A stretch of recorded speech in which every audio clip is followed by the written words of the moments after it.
Alright guys, we're gonna get straight into this video. This video is dedicated to editing your book. Welcome to another video of publishing your book series with Miss Unique Beauty.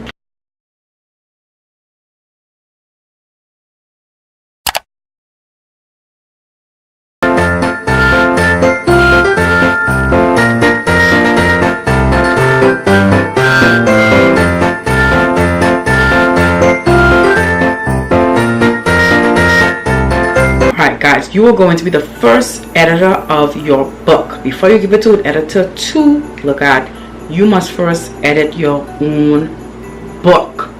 Don't be lazy. This is where you should have paid attention in language arts class. Those of you who are talking while your English teacher was teaching. But anyway, I'm going to give you a little crash course on what you can look for, because your book's already finished writing, typed out. Now you're going to edit it. So here are some things you need to pay close attention to before you hand your book off to your first editor to be edited. Now I have 11 tips. Yes, I tried to squeeze it all in one. Well, not only one, but to squeeze it down. But editing is so tedious. This is why a person is charged for this, y'all. It's a really tedious task because you have to have this done with a fine teeth comb. But anyway, I have 11 tips that I'm going to share with you that is very, very important when you edit your book. The first thing is content. You want to ask yourself, do I have enough content for this book? What part of this book do I need to include? Or what part of this book I need to take out? Is your content accurate? Is it up to date? These are things you want to pay close attention to. Don't be giving persons any content that's out of date or information is out of date, because persons can research themselves. So make sure your content is tight.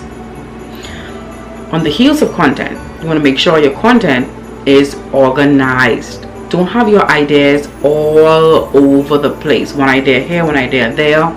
You want to group your ideas. Similar ideas should be placed in the same place. Organization is extremely important. So make sure your work is organized. You want to make sure that your reader can follow you.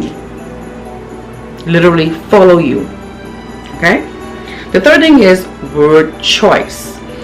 Pay close attention to word choice. Make sure you select your words precisely. Your words should be specific. It should be concrete. You want to make sure that you're not deceiving your audience. Don't deceive them. So select the right words to use. For example, in a book that I read about public speaking,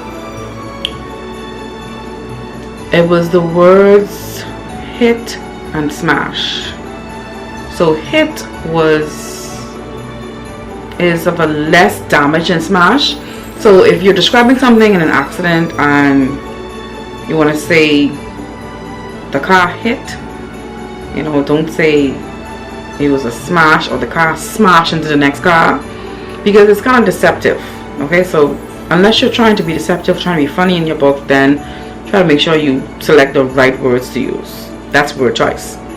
The fourth thing is you want to pay attention to spelling. Pay close attention to spelling. If you can't spell a word, please Google is your friend. Google the word. And I used to be saying, well, if I can't spell the word, how can I Google the word? Yes, you can. Google is so good that when you begin to spell a word or type a word in the Google search bar, Google actually finishes the word for you. I mean, how grand is that for technology? Another thing is you can download the app that I told you about in previous videos, Merriam-Webster. It's a dictionary app, and if you can't spell a word, you can say the word in the microphone and Merriam-Webster would bring the word up for you. So, ta-da! Spelling is in the bag, but make sure your words are spelled correctly. Fifth thing, using the wrong word. Please do not use wrong words. And it's so simple. We can get mistaken, we can be mistaken. I mean, it's so easy to use a wrong word. I mean, yeah, it's easy just to put a wrong word in there. Let me give you a simple example. I want to spell the word board. There's several kinds of board. Therefore, this is a homonym. Words that sound alike have different spelling and different meaning. So if I want to say I am feeling bored today, I cannot spell bored as in I'm bored, or nothing to do, B-O-A-R-D. That's the wrong word for bored. So you want to make sure that you use right words. So bored would be, the board when I don't have anything to do would be B-O-R-E-D. That's an example of wrong word. Okay? So make sure you choose the right words. Sentence variety. It says just what it is. You need to have a variety. This is the sixth one, guys. Sixth one.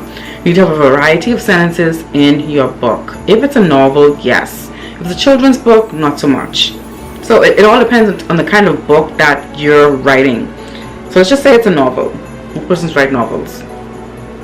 Have a variety of sentences. You want to make sure that you have simple sentences, compound sentences, complex sentences, simple compound, simple complex. Bam. You shouldn't just have simple sentences. You want to make sure that you sound professional, that you really have the credibility to actually write this book, and it will tell in your writing, especially in your construction of your sentences. Still on sentences, the seventh thing, make sure you don't have any sentence fragments. Sentence fragments are incomplete sentences, sentences that are not making sense, a sentence that's missing a verb, missing a subject, missing a predicate. Yeah, make sure that you don't have any sentence fragments. Eighth thing, run-on sentences. It says its name. The sentence is run on. There's a punctuation mark. You just keep talking and talking and talking. We can correct run-on sentences by using punctuation marks and or conjunctions. Okay, so break it up. Tense, number 9. Make sure you use the right tense in your writing. If you begin your writing your book in the present tense, don't be switching back and forth from the present to the past to the future. You want to be consistent. You want to make sure your readers can follow you. So if you begin your book in the present tense, continue throughout your book in the present tense. Okay? Number 10, subject-verb agreement. Make sure your subject and your verb agree. Simply means if your subject is singular, your verb should be singular. If your subject is plural, your verb should be plural. Therein lies the agreement. Okay? Very simple. Case in point, you cannot say the computer are old. That doesn't make sense. Computer being one, are being a plural verb, they cannot agree. So if you have one computer, a singular verb would be is. The computer is old. Now if you have several computers, then we can say are. The computers are old. Very good. The last thing, number 11. Make sure, this is very, very important, don't try to sound too intelligent, guys. I mean, some persons want to be like, oh, I'm writing a book, so I'm smart. Not everyone that wrote a book is smart. So you don't want to come off as you want to use big words. There is no such thing, I'll preach this on my channel, there is no such thing as a big word. You have unusual words and you have difficult words. So persons that don't see a word, if you don't see a word used all the time, it's an unusual word. It's not a big word. So don't try to be in the dictionary looking for big words to use to put inside your book, because you will come off as a pretentious writer. And if you know about root words, the root word of pretentious is pretend.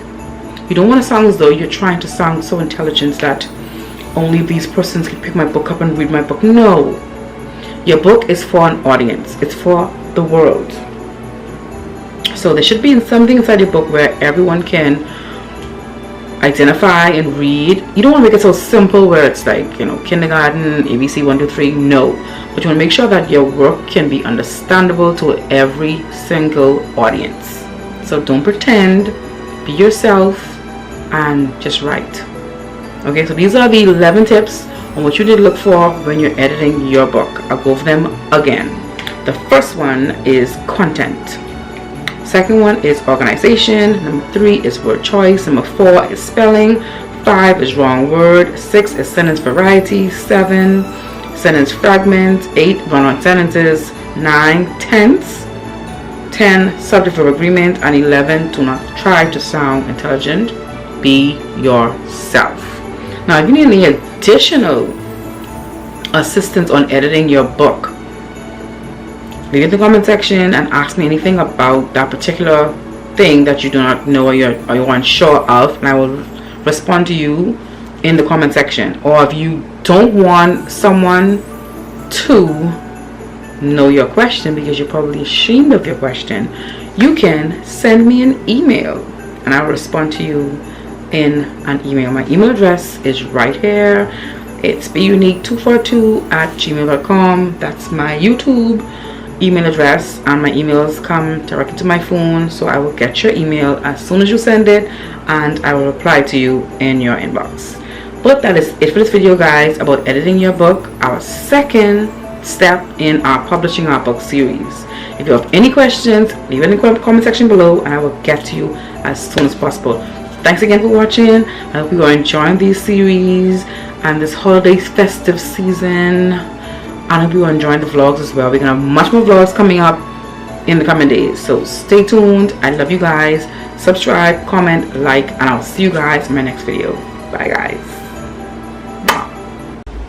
Welcome back to my channel, guys. This video is a video that has not been recorded ever on YouTube.